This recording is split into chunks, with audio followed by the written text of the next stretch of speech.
hindi ka dapat naiiyak dyan. Ang tamang expression, yung masakit pero pinipigilan mo. Hindi ka ba nasaktan ng ganon? O ikaw ang laging nakakasakit? Nagpapatawa ba siya?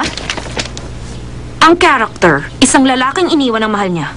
Di ba halos magpakamatay ka na pag ginawa ng babae yun sa'yo? Hindi ko alam. Hindi mo alam? Hindi ko nga alam. Hayaan mong sabihin ko sa'yo.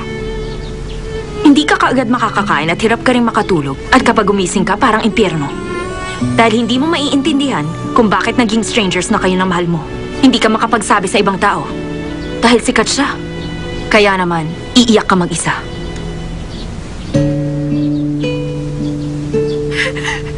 Oo, tapos na kayo. Naghiwalay na kayong dalawa. Pero hindi pa rin maaalis sa isip mo ang mga alaala.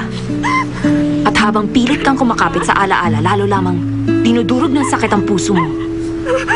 Kaya para sa taong iniwanan, minsan kulang ang 1 taong pagdurusa. Pero ang talagang pinakamasakit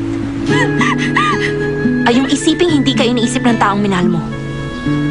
At lalo kang hindi makawala.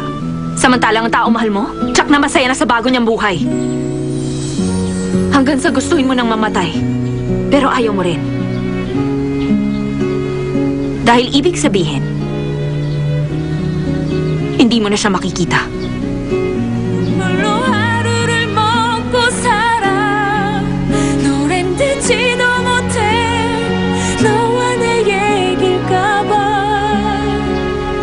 Ganun ang pakiramdam ng makipaghiwalay.